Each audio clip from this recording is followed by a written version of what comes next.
তিনি সুমধুর কণ্ঠে গেয়েছিলেন দিন যায় কথা থাকে।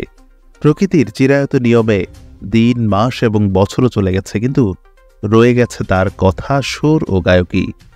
তিনি বাংলা গানের ইতিহাসের একজন কিংবদন্তি শিল্পী সুবীর নন্দী। তার চলে যাবার 5টি বছর পূর্ণ হয়ে গেল, অথচ এখনও তার গায়কীর মধ্য দিয়ে তিনি রয়ে গেছেন আমাদের মাঝেই। 1953 সালের 19 নভেম্বর হবিগঞ্জের তেলিয়াপাড়া চা বাগানে মেডিকেল অফিসার সুধাংশু নন্দী ও পুতুল রানী দম্পতির ঘরে সুবীর নন্দীর জন্ম হয়। নিজের মায়ের কাছেই 7-8 বছরে সঙ্গীতের হাতেখড়ি হয় তার।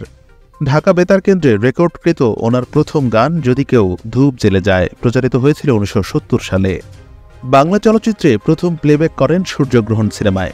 তবে দিন যায় কথা থাকে সিনেমায় এই টাইটেল গান গেয়েই তিনি আক্ষরিক অর্থে সিনেমার গানে শ্রোতাপ্রিয়তা পেয়েছিলেন। ও মাস্টার সাহেব আমি নাম দস্তখত লিখতে চাই, পাখিরে তুই দূরে থাকলে কত যে তোমাকে বেসেছি ভালো, বন্ধু হতে গিয়ে তোমার শত্রু বলে গণ্য হলাম, আমার এ দুটি চোখ পাথর তো নয় তবু কেন ক্ষয়ে ক্ষয়ে যায়, একটা ছিল সোনার কন্যা, আমি বৃষ্টির কাছ থেকে কাঁদতে শিখেছি, কেন ভালোবাসা হারিয়ে যায়, পাহাড়ের কান্না দেখে, বন্ধু তোর বরাত নিয়া, পিঁপড়া খাবে বড়লোকের ধন, নেশার লাটিম ঝিম ধরেছে, ও আমার উড়াল পঙ্খিরে সহ অসংখ্য গানের মধ্য দিয়ে এখনও তিনি বেঁচে আছেন আমাদের মাঝে।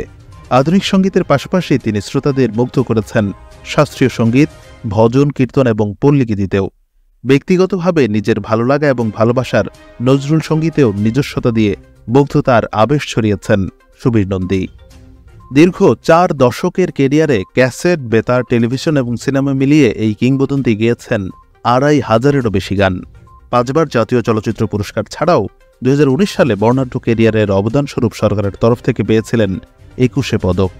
তবে সেই বছরেই মানে 2019 সালের 7ই মে সিঙ্গাপুর জেনারেল হাসপাতালে চিকিৎসাধীন অবস্থায় সুবীর নন্দীর জীবনাবসান হয়।